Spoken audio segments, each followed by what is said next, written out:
When you care about something so deeply, like when I cared about breaking shame around genital herpes and breaking shame in general and what vulnerability can do for you, it was less about, oh my gosh, what if they think I'm gross because I'm talking about genital herpes, and more, I don't care what anyone thinks, because the response that I got from people when I started to share my truth was this massive sigh of relief. And if I can impact more people by at least giving it my all, then I'm going to.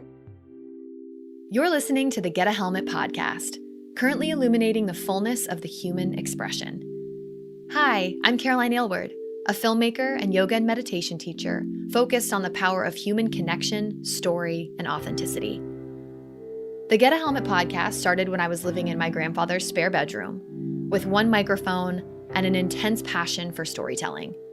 To me, conversation is one of life's great adventures. It highlights who we are as individuals, while at the same time revealing our deeply human similarities. I'm curious to learn what makes us unique, but also what unites us and connects us at the heart. On this show, we hear stories of resilience, intuition, growth, perseverance, love, and so much more. So what brings you joy and makes you feel safe?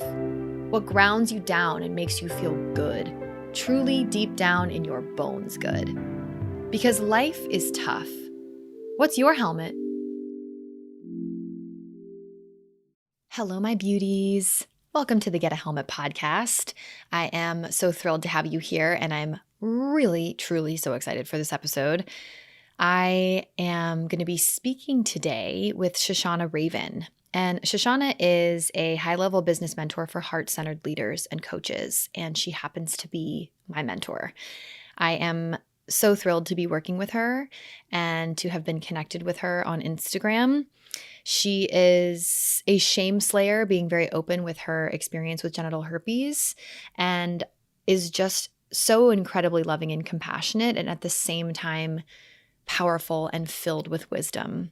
So I love that. I mean, if you've been listening to this show, you know how much I speak on and try to embody that duality of we can be both soft and fierce. We can be both emotional and strong. We can be it all.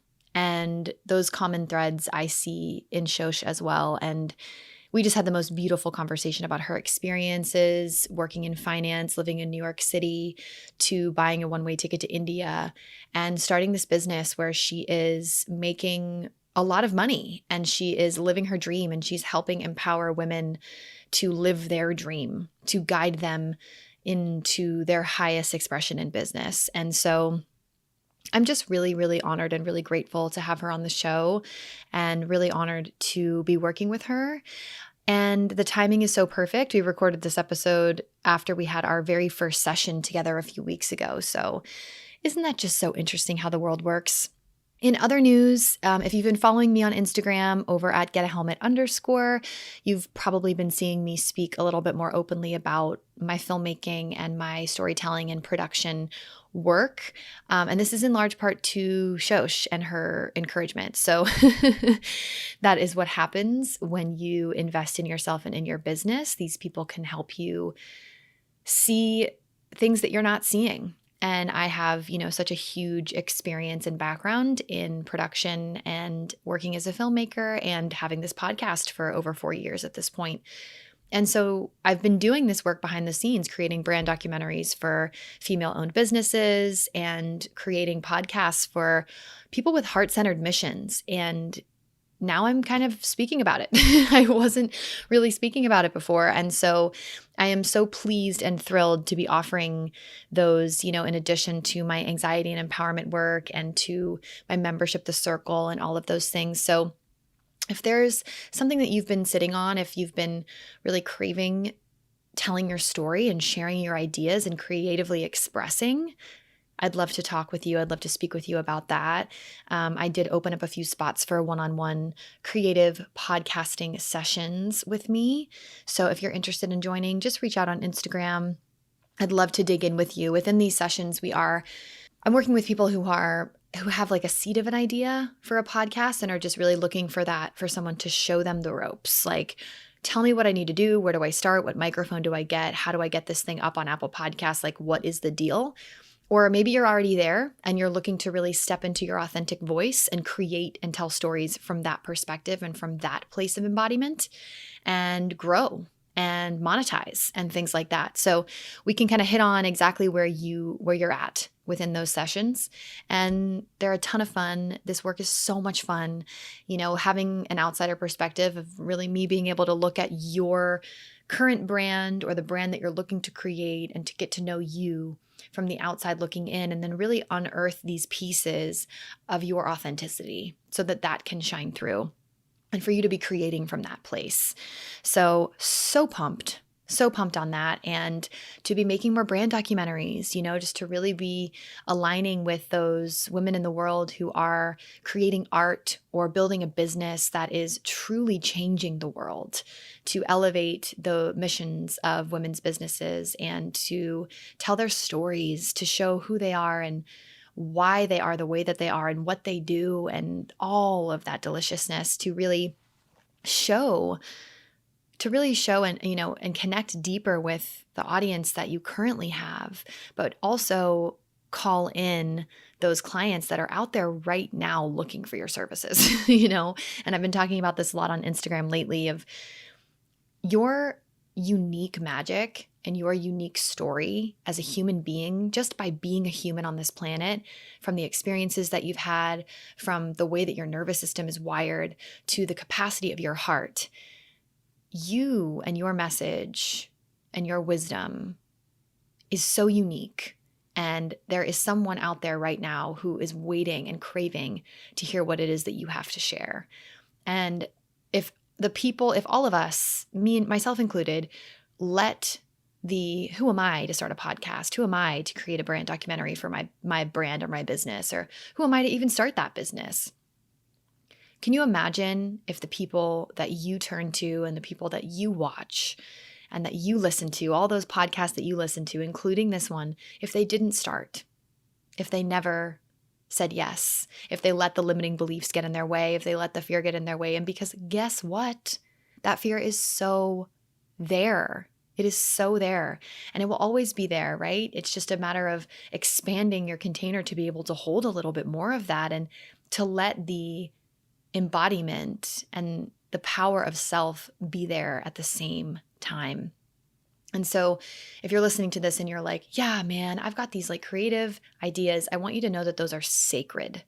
They are sacred. And I truly believe that creativity is God consciousness, is source flowing through you. And it is something to be shared and expressed. So go for it. And if you would like a little help getting there, I would be honored to hold you through that. If you want to learn a little bit more about the brand documentary process and who it's for, or the podcasting, I talk about it a little bit on the podcast as well. I did a 2-part series on why telling your story matters.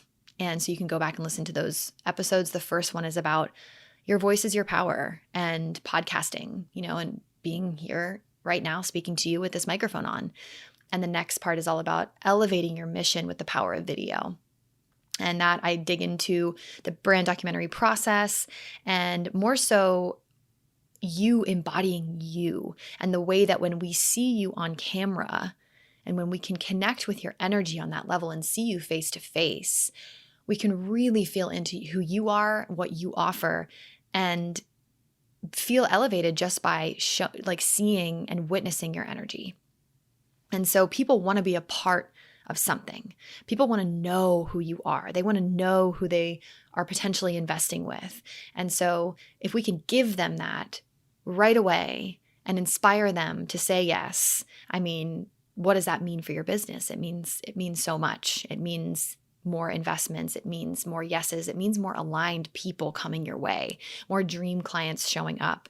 So I'm so thrilled to be able to offer these beautiful, beautiful brand documentaries and to hold space for production, but with a level of mindfulness and consciousness and intentionality on set, working with all women on set, using meditation, using somatic movement to get you in your body and to really connect with the power of your mission, and to let that come through the visual expression, through the stories that you tell in your voice. And it's just so much fun. And so if that's feeling like you want to invest in something like that right now to take your business to the next level, to amplify your mission and really put it out there even farther, come chat.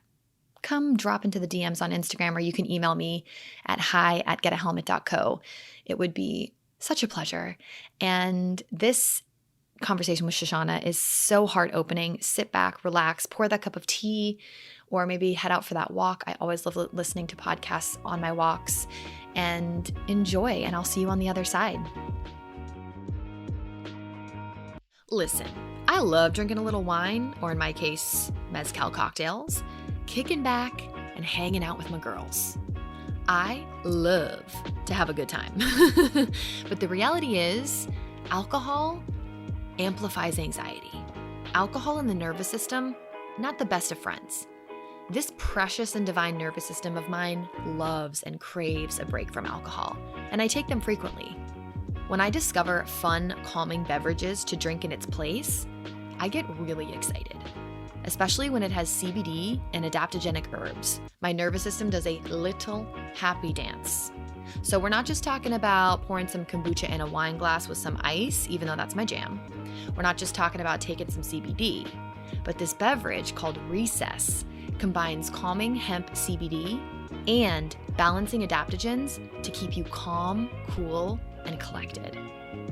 So in the Recess beverages, we've got hemp, which for me is like calms the mind and centers the body immediately. We've got American ginseng, L-theanine, which I super duper love as well. It eases tension, brightens the mood. You can find L-theanine in green tea as well. And I always say this, it feels like pressing the reset button. And it also has lemon balm. The Recess beverages are low in sugar and they're organic. The flavors are so delicious. We've got black cherry, pomegranate hibiscus, blood orange, peach ginger, coconut lime, blackberry chai. Yes to all, please. If you head on over to takearecess.com and enter the code GETAHELMET, all caps, you will get 15% off of beverages, apparel, and subscriptions. They actually have really cute apparel and clothes. What an awesome brand.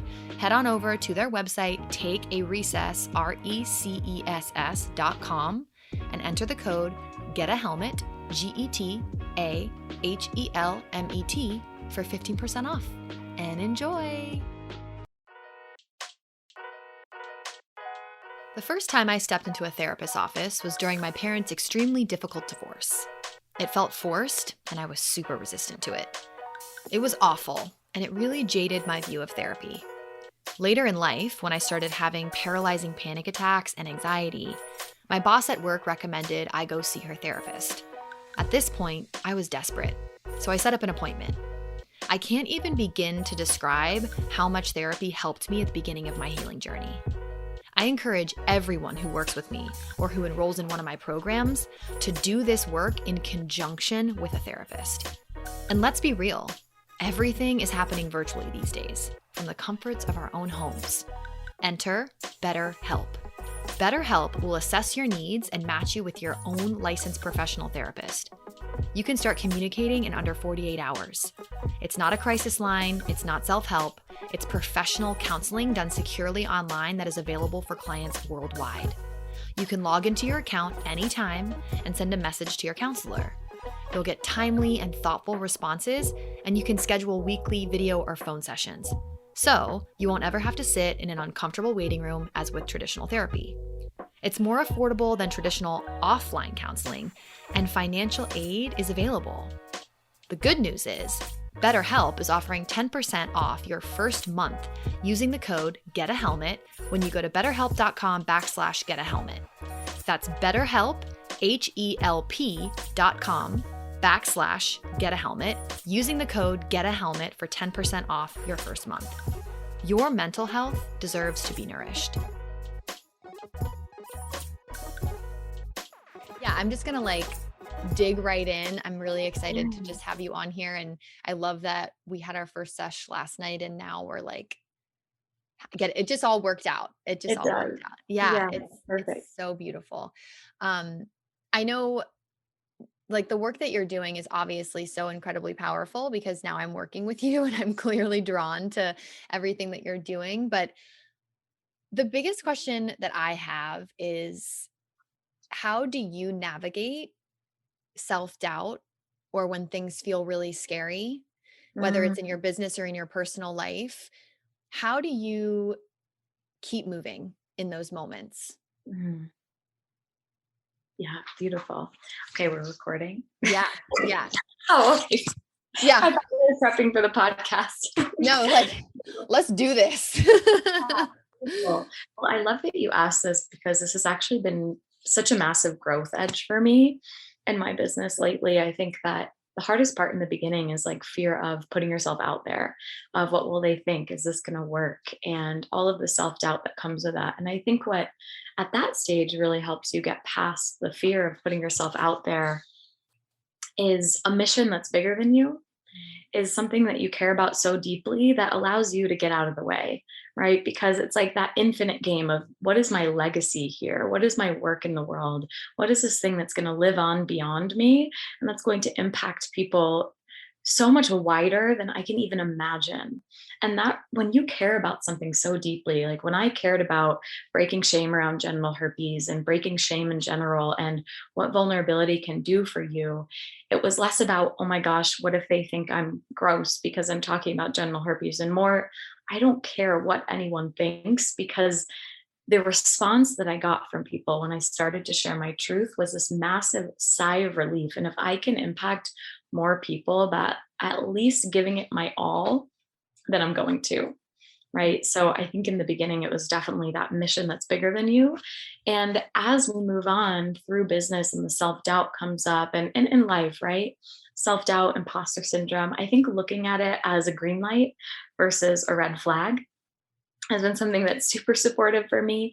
Some of my, most amazing mentors, when they check in, they're like, "Hey, how are you doing?" I'm like, "Great, terrified, awesome, on the right track," right? Because we're really not taught, and our educational system isn't set up to say, like, "Hey, go out there, put something out that's new, that's disruptive, that's going to shake things up," right? Our ego gets in the way, and the mind gets in the way. And we learn by doing it again and again and again and getting back in the arena that those thoughts, those beliefs, those, oh my God, is anyone going to sign up? What are they going to think? They get quieter and we normalize them. So every time I put out a new offer, I've worked with hundreds of people at this point. If I have that thought that pops up, that's like, what if no one signs up? That to me is like, oh, hello, old friend. It's humanizing. It's beautiful. It allows me to relate to my clients on a deeper level. And I don't see it as, oh my gosh, I'm a fraud. And that thought pattern actually turns into action. And so we manifest sometimes like hard things by the way we perceive a situation. So if I perceive, oh my gosh, who am I to be in business? I'm having all of these fears. I might start to show up with a different energy. And then it's a self-fulfilling prophecy, right? Yes.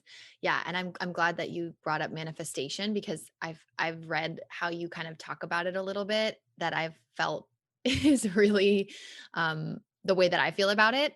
There's so much lingo in the world about, manifesting and just call it in, call it in, call it in. And I'm like, I'm here for it. Like I totally am here for it, but the difference in that and then the kind of like self-blame that can come from you calling in these hard situations. Yeah, I love that you brought that up because I actually have a podcast episode. I think that's like enough about abundance. And it's like the words abundance and manifestation just had this of toxicity to them with spiritual bypass and with toxic positivity and with, you are the creator of your own reality. And I remember that this really irked me, especially before I was even coaching, just being in the spiritual community and having a yoga practice and thinking, there's so many laws of the universe at play. And so we aren't actually the sole creator of our reality. We really aren't, right? We have karma, we have all of these different laws of the universe. And I'm more concerned with the leadership piece. I don't think that you manifested trauma. I don't think that you're deserved to be born in an underprivileged situation, right? My work here is to help people say, okay, now what? Right? Now what? Where do we go from here? And I was just on a call with a client yesterday who told me, she's like, everything has worked out for me. And I feel almost guilty about that because that's not the point for everyone. And maybe one day things won't work out for me. And I'm looking at her life, the things she's been through, and it's like, things really haven't always worked out for her. But her attitude towards her situations and the way that she's acted in response, not from reactivity, but in response and leadership to things that have happened to her, I said, Madison, I don't think things can't work out for you just because of the way that you are. And so I think this leadership, this self leadership of, okay, now what? Where do we go from here? It's an attitude, it's a learned skill, it's something we're better at. We slide off the path. The leadership is noticing that and how fast you're able to get yourself back on. Right. And I like to perceive these situations that sometimes just a branch falls and that's okay. And no one made it happen. And if you want to perceive it as this has been brought to me, I like to think of it as delivered to me versus I did something wrong, making ourselves wrong, right? I think one of the things that really bugs me and I think is disempowering is, example, I was talking to a friend who's a healer the other day, and she's like, I always attract men who, need healing. I always attract men who need me to carry the load for them. And I'm like, do you? Is that an old story? I like to think that life delivers you situations right when you're resilient enough, strong enough, ready to learn the lesson for good. And so when these hard things happen, especially as we're scaling businesses and we're working with people, and, not that you did anything wrong, but look, you're ready to be anchored even deeper into showing yourself what you're made of and who you are through this process. Mm, I love that so much. And I love this example of your client being like, everything works out for me because she chooses to believe that it does. And that just feels like a different energy in my system, even saying those words out loud. And the way that you speak about the word leadership and how being a leader is in those moments when things are feeling a little scary, a little dicey, coming back to your center and being like, but this is how I'm going to show up. This is how I choose to show up. It's self love. Like at Mhm. the root of leadership is loving and honoring your mission and who you are, which is Commitment to like, self. Oh my yeah. goodness. On the walk home, so I was just at Orange Theory. It's a fitness studio. Yeah. And believe it or not, I love it there. I just love the empowering feeling of strength training. And I'm on my way back and I left early, right? This is like my fifth class of the week. And I'm like, on block 3, I got a podcast with you. And I'm sitting there and I remember when I was a yoga teacher and I still practice yoga pretty regularly. And something that yoga teachers say in class is, hey, the sign of an advanced practice is when you take child's pose and you don't try to do the pose just to prove that you can do the pose. It's your commitment to your practice and the process. And so I'm here exhausted. My butt hurts from this rower. And I'm like, I work out for the process of working out, for how it makes me feel, for the love of the journey, not for some outcome, not to make myself miserable. And there's this element of devotion and discipline, commitment that I think so many of the ambitious and driven women that I work with got down. Right. But this commitment to self, what does that mean? And for so many of us in our feminine leadership, that means how can I make this fun, easy, joyful? How can I let life be expressed through me today? As if, what if everything ended tomorrow? Am I honoring the gift of my life?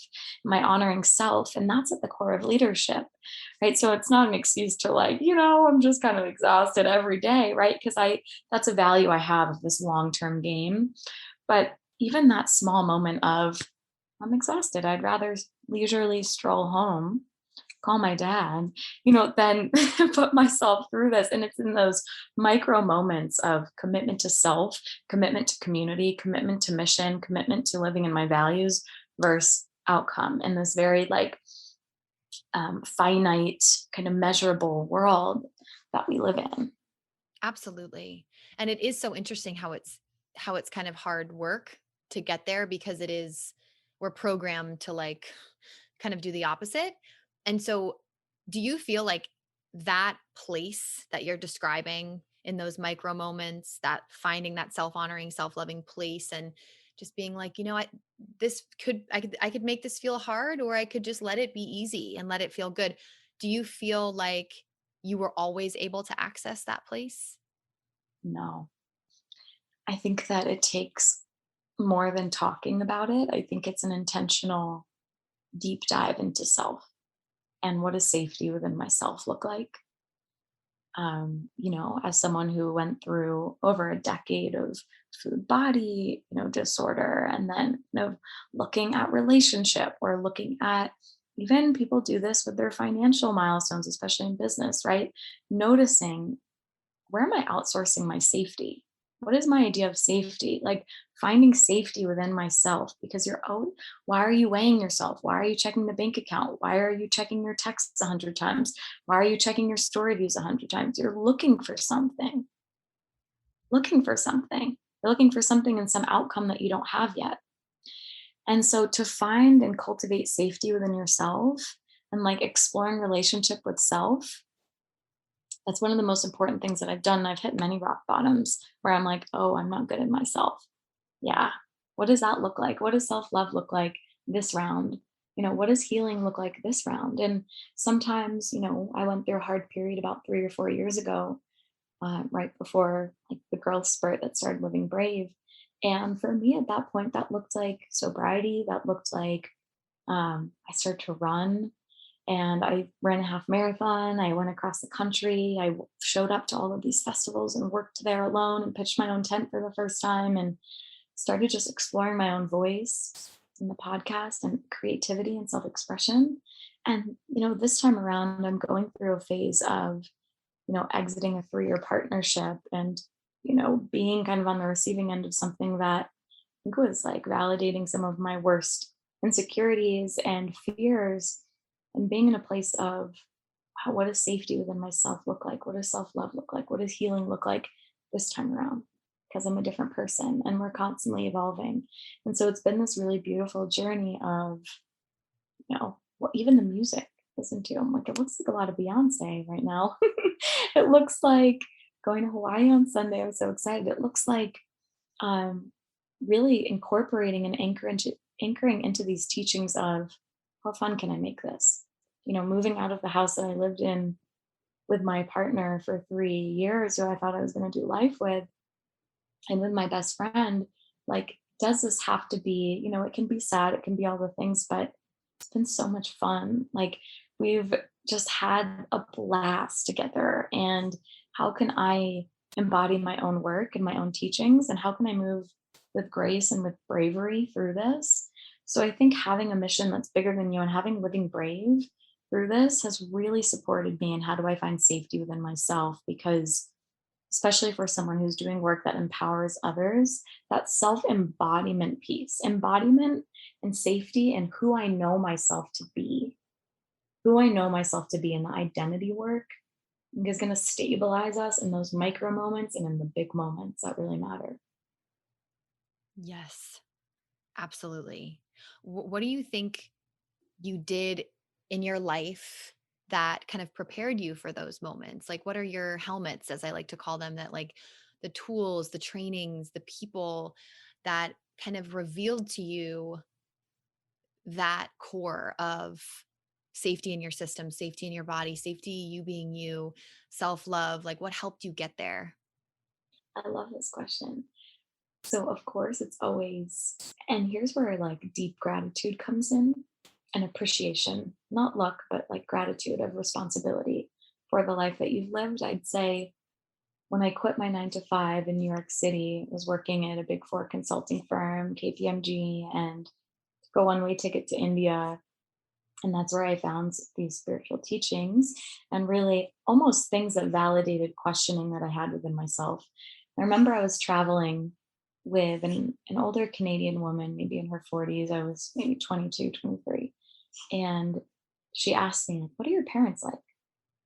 And I told her, like, oh, my dad's my best friend and he's really tapped in and he's got, kind of like has taught me about astrology and how to use your third eye. And my mom's really caring and loving. And she said, oh, that explains a lot. And I think for the first time, which is almost crazy to say, like I realized that I'm grateful for my own gratitude. I'm grateful for my own confidence. Like I take responsibility for none of it. It's like I can appreciate myself for the things that I've done, but I also realize all these beautiful people and really recognizing that deep appreciation for every person in your life who's ever believed in you, whether that's a family or a chosen family, right? And so I'd say like that reflection from others. And I think life is relationship, right? So definitely grateful for that. And then I think, going to India and leaving New York, I had these rumblings within myself of not only am I too young, but life is too precious to wake up not excited every day. And there's all this evidence, thank goodness for the internet, of people who are trying something new. I want to change the world with my work. I have no idea what that looks like, but I bet I'll have a better sense if I go and see it first. And I think that was the line from my first blog post. I had a blog called The Loopy Scoop. I learned how to create a WordPress blog. I was obsessed with writing. All of a sudden, I went from someone who was told I wasn't creative because I was good at math and science to, oh my gosh, I can write. And I was in Rishikesh, long story short, in India, and I stumbled into satsang, kind of like a spiritual lecture Q&A with someone named Muji Baba. And he's this Jamaican-born just guru, really. And people go up and they ask questions, and people are crying and laughing, and it's hundreds of seekers from around the world. And this is where, after years of yoga, really the truth, and maybe I had heard it, but it hadn't landed, was the teaching of you are not all the masks you think you are. Mm. Go ahead, pour yourself upside down. Let like all of the robes, all of the garbs, all of the concepts of who you think you are, just let it go. Mm. And at the core, you are the undying, unborn self. Like, go ahead, play the dance of life. But the tension that's created, whether or not you've worked so damn hard to be this person, it's not you either, and that creates so much resistance. And it was an aha moment for me. And he was in Rishikesh for I think 3 weeks, and I'd go to satsang every day. I'd walk along the river Ganges, go to satsang, I'd walk back, I'd write. And I was writing for Elephant Journal at the time, and just my personal writing, and had so many breakthroughs and so many, so cliche, finding yourself in India as a 24 or 23-year-old, like, wow, I found the truth of who I am. Yeah, And yeah, yeah. I was leaving Rishikesh after about 3 weeks to go to Dharamshala, which is the home of the Dalai Lama and where the Tibetan Buddhists live. And I opened up my journal because I forgot a book. And I was about to go on this 14-hour trip, this rocky trip through the mountains up to Rishikesh, up to Dharamshala. I opened my journal from about 6 months before when I had just arrived in India. And what I saw really gave me the chills. Like, I closed the book right away Mm. because I realized that I had been thinking about these teachings and asking the same questions that Muji was asking 6 months before. So Wow. the truth within me was guiding me exactly where I needed to be so that someone else could give me permission and unlock a truth within me. I think Mm. that power that we all have within ourselves, of no one's telling you something new, right? We all have this truth within ourselves. And that's why when someone's embodied and they're radiating and they know who they are, they're magnetic, because it's that lives within you. When someone comes up to you and they say, I feel like I know you, I always take that as the most amazing sign, because it means that you're being, their soul is recognizing themselves within you because you're expressed and embodied, and this truth within them is acknowledging itself within you. That is so beautiful. And your writing is so beautiful. And just like picturing you at that point in your life, like doing your walks and writing, it's just I love that story so much. And I'm such a visual person as a filmmaker. So I'm like picturing this unfolding as you're telling me.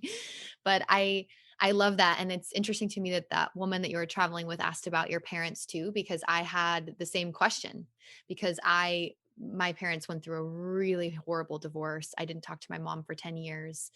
I had a lot of emotional abuse in my home, and my dad is also my best friend.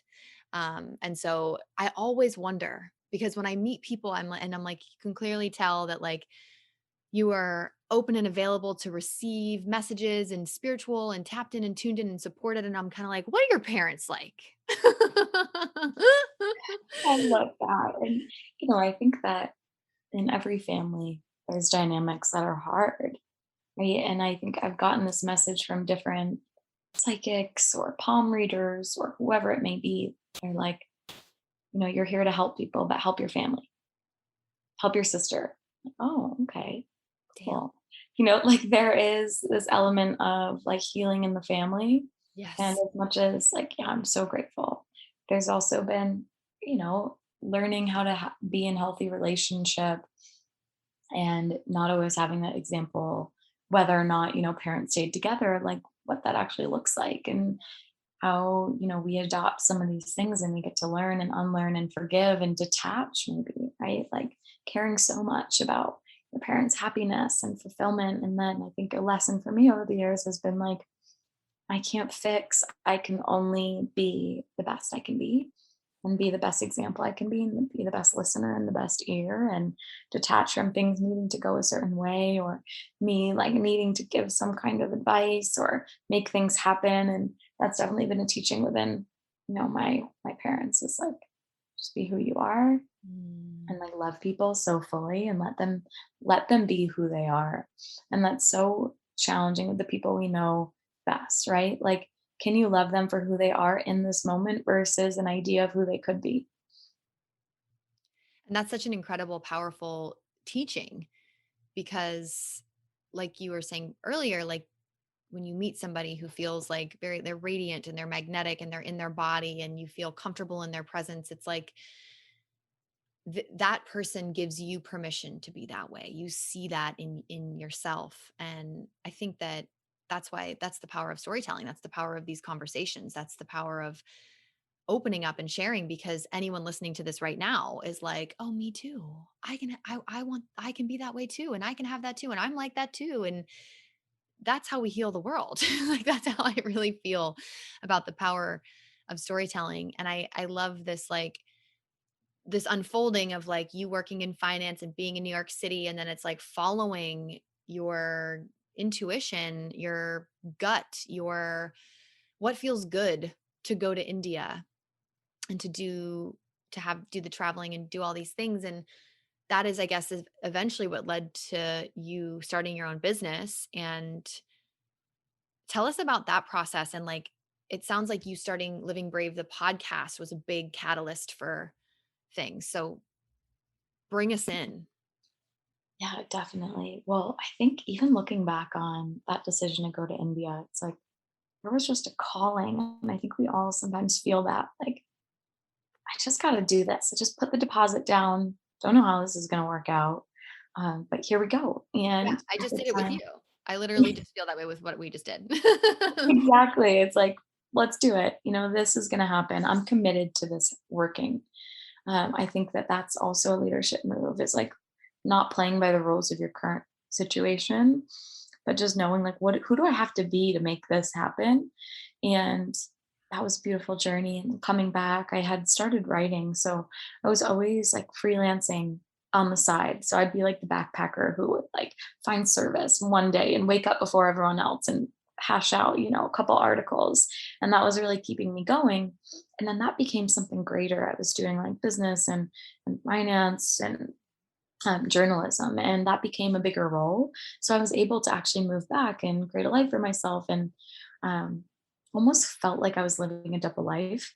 I would actually write about things that were interesting to me, but weren't lighting my soul on fire, like trends in the market and business stuff. And I enjoyed it, and I enjoyed actually democratizing access to financial tools and financial information.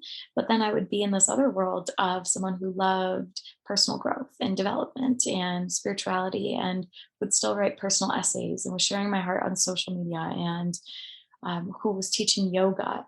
And then I had my first yoga retreat. And this was a sold out retreat in Panama, actually at the first place that I'd ever taught yoga 4 years later, Wow. called Palmar Tent Lodge in Bocas del Toro. Right after I got my teacher training and I was traveling in Central America, I was doing work trades. Um, and I would teach yoga in exchange for food and accommodation and save everything I made with writing. And it was a system that I had, and it was so fun. And so I always had this vision of like, I'm going to go back here. A teacher that I was supporting while I was the resident yoga teacher, and she had her first retreat. Her dad was there, and I was like, wow, that would be so cool to have a retreat there someday. And then 4 years later, one of my good friends, I had connected her to teach there. She's like, I love it. I want to do a retreat here. We had our first retreat. My dad was there. So it was this beautiful full circle. So Yeah, precious. it was so beautiful. But that retreat, I had started to feel like, I'm so grateful for my writing jobs and the freedom, the time freedom that it gave me, the flexibility, but it doesn't feel fully in alignment and integrity anymore with like where I'm going as a person and the impact I want to make and the fulfillment, right? Because happiness is different than fulfillment. I was really happy with things, but wasn't feeling totally fulfilled in work. And on that retreat, I got an email from my main writing job that had been supporting me for 4 or 5 years that said, hey, we did a, revamp and we don't need you anymore. Thank you so much. And that's what it can be in freelance, right? And I just ran out of the tent. I'm like, oh my gosh, I don't work for Recipe anymore. I was so excited. Wow. And in that moment, I mean, I look back and I'm like, wow, I had no idea how this is going to work out, but I was really excited. And getting that validation that I had just launched the podcast. I was on this retreat, was getting really positive feedback, and I was essentially coaching people in my DMs who were like, "Wow, thank you so much. It really resonated with this. People were sharing it. This, whether or not you have shame around your sexuality or an STI, the podcast, the first episode was more about." All of us walking around feeling like we have these secrets to hide. And the truth is that thing is a source of your power. What a liberating experience it is to not have anything to be found out about. And it was this beautiful permission, and people wanted to go deeper.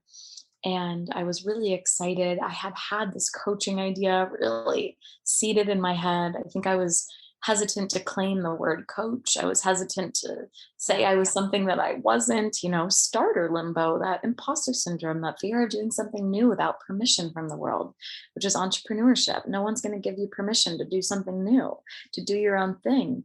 And I kind of put one foot in, one foot out for a couple months. And then I finally joined a mastermind, gave myself full permission to go all in. And I went all in and I started inviting people in. I started talking about it and I started providing value and doing classes and doing trainings. And it just has been such a beautiful, incredible, momentous learning experience. I'm so grateful for the amazing, amazing people I get to work with, like you. Oh my gosh. Thank you. I love that story so much. And it's funny because there are so many people potentially even listening to this that are like, "Oh, well that sounds kind of cool. Maybe I could start a business or maybe I could do something." And there's that level of that there's like that moment that you can be in, and then there's the moment of like, "Okay, I've been doing this and now I really just like want to take this to the next level." And I think no matter where you are in that conversation or experience in your life, like what is the biggest piece of advice that you would give to someone who is just starting or wants to make that investment, but is feeling like, I don't have the money.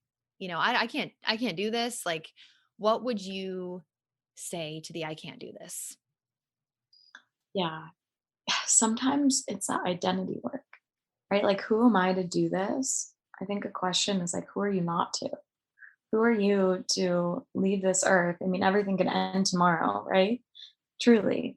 Who are you to leave this earth without at least giving it your all, trying your absolute best to share the unique solutions and gifts that have been placed on your heart with the people who might need them? Like, how could we not give it 110%? And if we want to create, and this is for someone who wants to create something extraordinary, and beneath all the doubts and the fears, and I'm not worthy, I think there's a place within all women, honestly, if you give yourself the spaciousness to realize a fire within that wants something extraordinary, that wants something different, that looks around at the way most people are doing things, most people, right? And they're like, I don't want that. So why are we still playing by the rules of what most people think is irresponsible, what most people think is impractical, right? Like when you watch the movies and listen to the podcasts, people have created something extraordinary for themselves. They're not like, oh yeah, I took no risks. I just kind of played it safe and then things just happen. No, it's like, I lived a brave life. I took a risk. I took a chance on me.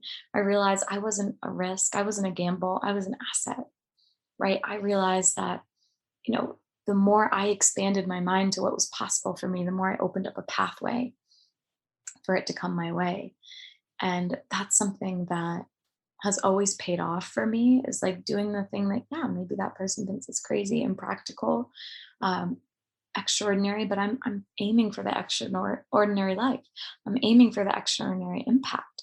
So we have to stop playing by the rules of what most people say and of our current reality and current circumstances. It's always the energy behind the action. So, I have a coach who always tells a story of going, I think, $40,000 into debt, and she couldn't pay her rent. Her kid was eating popcorn. And she was like, you know what? I'm going all in on this. And that was an energetic declaration, right? There's a difference between, you know what, I'm going to do this because it's going to save me and this is my last shot, hurrah, versus in doing this, I am now becoming a person who's going to make this happen at all costs, right? I am going to do the thing and think like an entrepreneur and think like a visionary and paint a picture of a future that doesn't exist yet and play by the rules of that future. And then with that energetic backing behind risks, it's no longer a risk. It's like a declaration of where you're going next. And again, as we said in the beginning, can you fail with that attitude? Because you'll be someone who's always going to look at hard things as happening for you. You're going to be someone who always responds versus reacts to situations because it's who you know yourself to be. And who we know ourselves to be, that relationship with self, coming back to the beginning, that self love, that commitment to self, that I know myself to be a leader, I know myself to be a visionary. That's at the core of all of this work. Now I totally get it. When you say it's an identity shift, like now I really get it. It's like it's a declaration of where you're going next. It's a do you are you choosing now to believe in that version of you who will do it, who will get there? And it's even deeper than that. It's like, aiming for that extraordinary life because you're the extraordinary person with the extraordinary mission and operating and making decisions from that place versus the well, what if it doesn't work out place, which we all have, and of course, because things are scary and overwhelming and whatever. But you're right. I mean, everything could end tomorrow. Everything could change tomorrow. And then when I hear these stories about this woman feeding her child popcorn and being $40,000 in debt, and she's just like, I'm going to do this. I'm like, fuck yes. Like, this is who am I to sit here single with no kids being like, I'm not going to do this? Like, do I want to look back in 20 years, 50 years and be like, I didn't make that decision because I was scared? It's like, I'll figure this out. And beyond that, I'm worthy of this. And beyond that, what if it works out? Like, who am I to not believe in myself? you know? Mhm. Yeah. Like, it is an identity shift, of like, who are you not to? And really choosing the path that you want to take. Cause do I want to get to that place in however many years and be like, I feel the pain of not being in alignment. I feel the pain and the suffering of living a life that's being lived for me and versus I am taking charge of this vessel and I'm doing it and and even if I did fail in that effort, would that not feel so much better than never even trying? Oh my goodness. Yeah, it's like living a good story is really important to me, right? I'm Yes, I feel that way so deeply. because we're storytellers, we're meaning makers. I want to live a good story. And I think Mm. that was the number one thing that got me to quit my job that everyone told me the pinnacle of success, right? I'm like 22, I'm making 60,000 a year in New York City, let alone I'm working 60 hours a week, 6 days a week, addicted to Adderall, getting XL Dunkin' Donuts coffees on my way to work, a shell of myself, totally disconnected from who I know myself to be. Yeah. And looking and hearing people say, just stay for 2 years and you can do anything after that.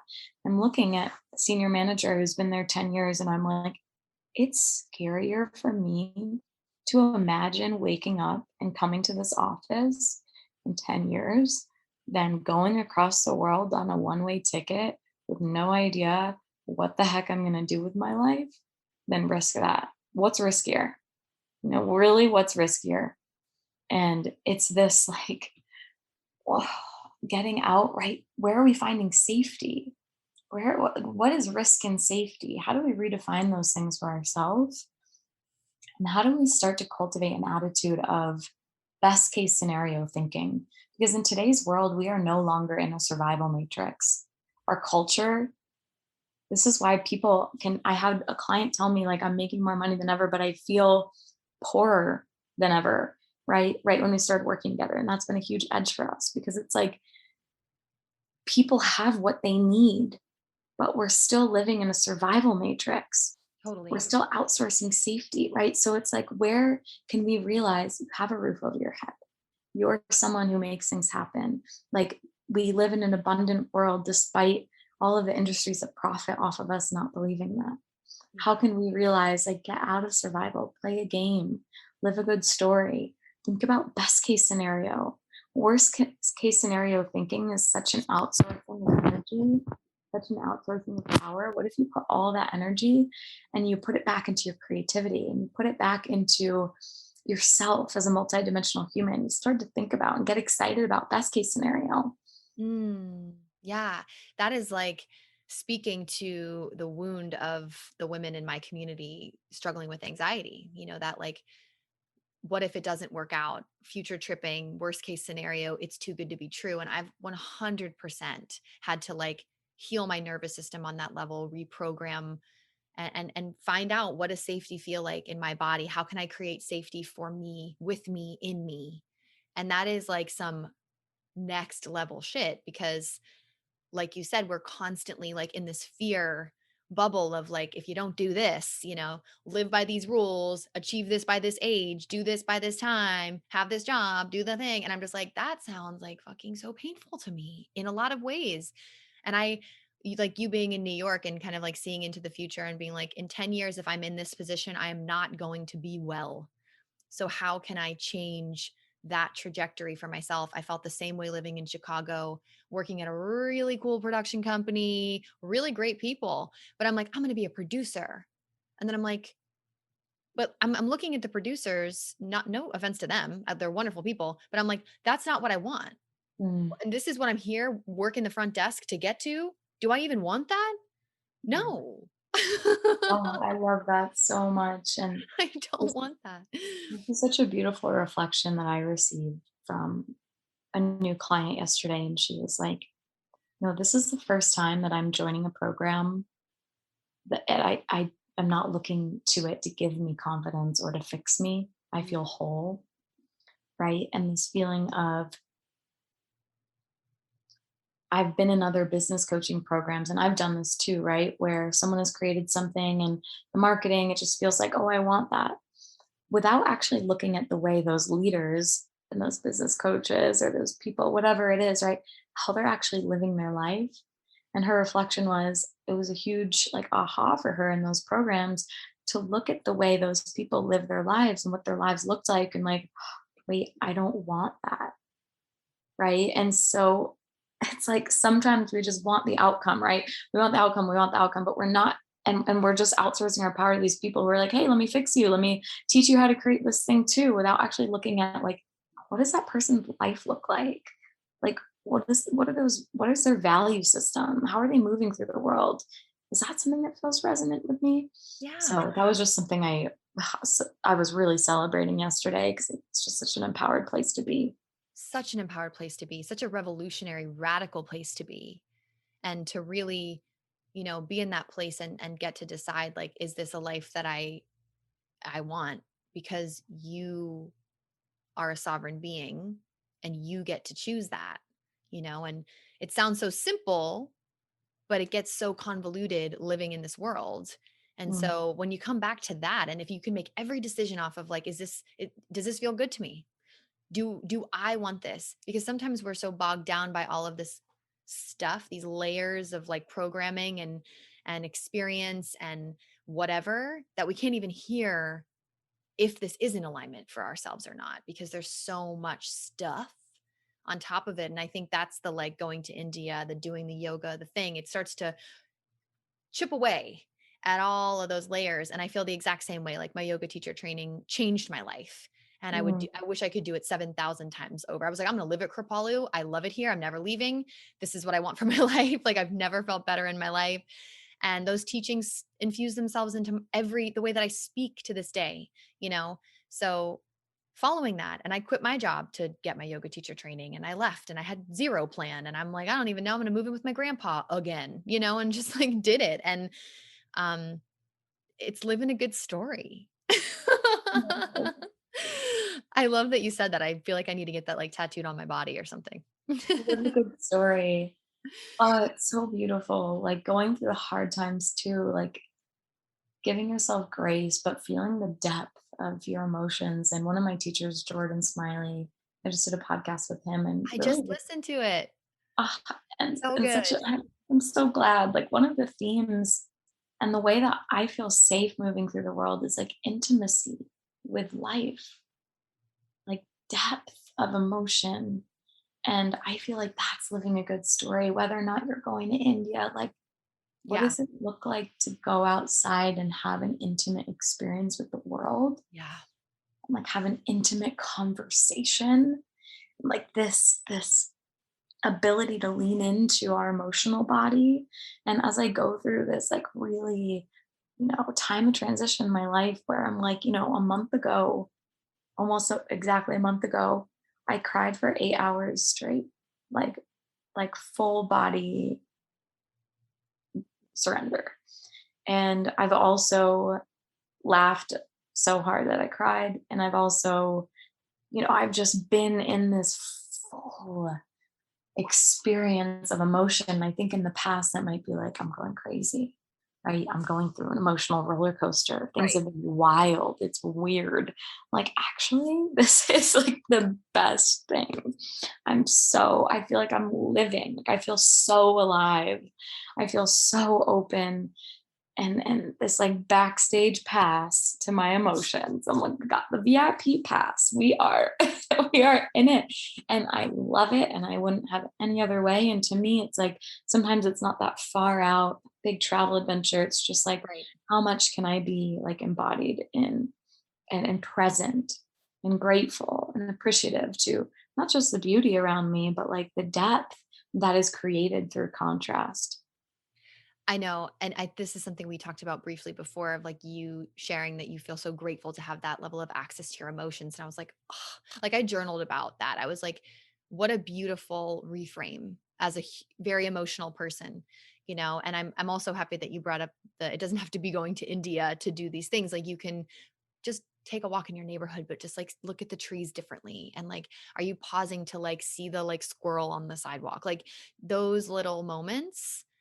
And of course, going and making a big decision and doing something ignites that within you. But yes, it doesn't have to be that. I think that that's just like so important to say. And I just love it all so much. Mm. Yeah, there's nothing more magnetic, like you said, people walking up to you and saying, like, "How do I know you?" And someone who's like really living, right? We all have those people in our lives. We've all felt that in our own lives before, but someone who's just like living their lives, living a good story through the way that they show up in conversation with you, right? And the more that I think we can ask ourselves, like, what does that look like for me? That's Yeah. where like real fulfillment and joy comes from. What does that look like for me? Yeah, absolutely. I love that. What's your sun sign? Scorpio. Oh, Scorpio. Yeah. Do you feel like it like is in Oh, alignment with you? yes. I have a friend named Luna who's an astrologer, and she came and she did a presentation for my Empowered Business Accelerator. Cool. And I really love the way that she kind of broke down the sun, the moon, and the rising that really resonate with me. My dad is really into astrology. So I've been hearing astrology forever, right? That He'll is guess your so birthday. cool. Yeah, he'll guess your birthday within 12 days. He like will hang out with you and be like, June. You're like, okay. And then he'll wait and then you'll do something. Or you have a quirk that reminds him of someone he knew 20 years ago. And he's like, the 25th. And it's either intuitive or it's because he has this file cabinet in his head of every, third grade best friend's mom's sister. They'll give you the birthday. He won't remember the name, but he'll know the birthday. And so I've just had so much fun with him over the years. He was really into sun sign. He didn't do a lot of the moon and rising, but then actually learning from my friend Luna, and she speaks to sun sign as like your purpose here. So Mm. like what you're here to like do and create and like your deep, like your dharma. And the Scorpio is like death, rebirth. It rules like the sexual organs. And so it's like, speaking about breaking shame around STIs and speaking about shame and speaking about empowerment and the life and death and this like metamorphosis that I feel like has really been my process. Like we're on version a million point oh, right? Like that is a Scorpio. But then the moon can be the way we are in our emotional landscape, in our relationship. And then I'm Taurus there, which is more grounding. And then Mm. it's the rising sign, which Luna had talked about as like something that's really fun for branding. So like this like flair, this personality. And that's like the fiery, right? Aries is my rising, the fiery, playful, youthful Cool. Aries. So I really love that. I'm really curious about your chart. Yeah, no, I feel like your dad would like see right through me then if he knows because I'm a Libra sun. So I'm like balance and harmony and yeah, I feel very always like balance. Like I'm trying to like I want to take care of myself and really be like in my vibe and then I got to like maybe misbehave a little bit every 10 days. You know what I mean? Like I got to really shake it loose and like do the thing. So I'm just like undulating in between this little like teeter totter of balance and a Cancer rising. So that's like just like love, care, feel Oh my gosh. Yes, I sensitive, see that in you. like little crabby crab, and then Leo moon. So I'm like, hello, like we're dancing, we're doing the things, Love So me. Yeah. yeah, I'm the center of attention, which is like kind of embarrassing, but also like whatever. Oh my gosh, it's amazing. Beautiful. Yeah. Yeah, well, I guess my last question is what I ask everybody is what's your helmet?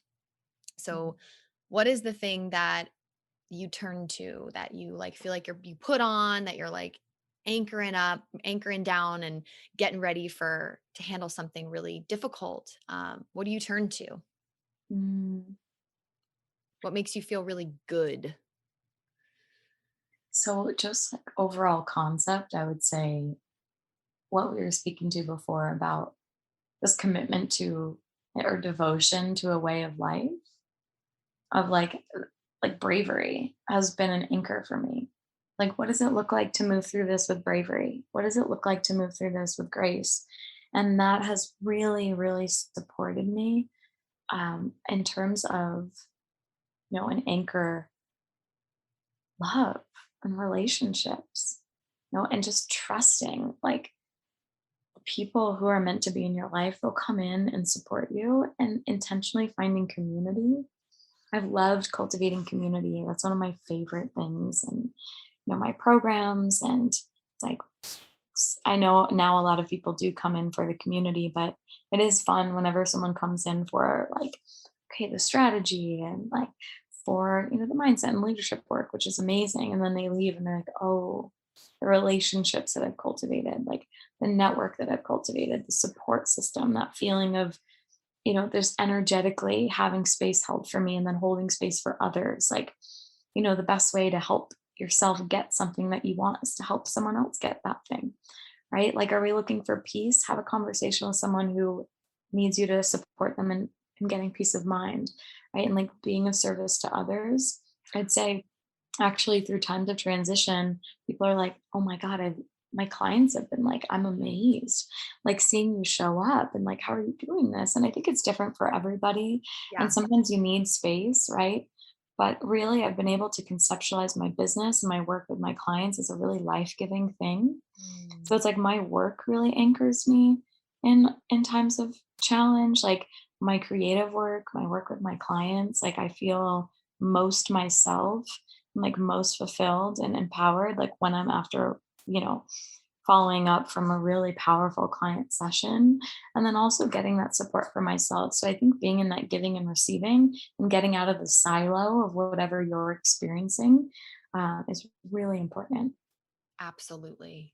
I love that so much. Community is so huge, and support, like getting the support that you need. And that's why I felt the call so deeply to get that level of support. And then you popped up into my world and I was like, this is how the universe works. This is literally it. Like I've been so focused on the phrase, like, let God appear, let God appear, let God appear. Mm, And rather than like grasping for that and being like, okay, God, I'm ready, or like universe or source, whatever resonates with you, but like, I'm ready, come on up here, versus like, I'm looking at the window and there's a gigantic oak tree in front of me and like, God's already here, you know?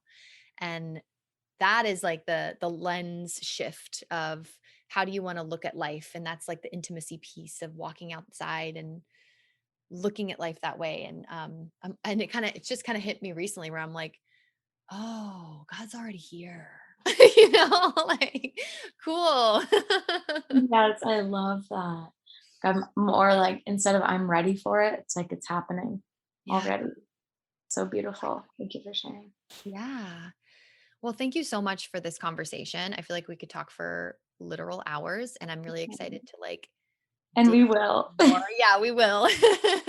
But thank you for sharing everything and for the work that you do. And there's so many common threads in our like souls. Sure. I love that. And I loved learning more about you. Yeah. Thank you so much. Of course. Thank you so much to Shosh for being on the podcast, for her loving and powerful energy. I know that everybody listening got so much magic out of hearing her story and really her expressing and stepping into her fullest expression and the work that she's doing in the world. So, thank you, as always, for listening. If you feel resonance with this episode or you feel like you know someone else who would really gain something from this conversation, please share it with them. And if you could take a moment to follow us on Apple Podcasts, to rate and leave a little love note, leave a little review there. It really does mean the world when you drop in and leave those reviews. It really helps the podcast be more searchable on Apple Podcasts. And the world of podcasting is the wild, wild west. It's so interesting. So help us get into the ears of more humans. And you can always take a little screenshot of you listening to the podcast and share it on Instagram. And I would be more than happy to share that and just spread the word and get everybody into the vibe of listening to these conversations. You can find Shosh on Instagram at Shoshanna_Raven. And get even more of her magic. So thank you all so much for listening. Thank you for being here. And thank you again to Shoshanna. Have a beautiful day and remember who you are.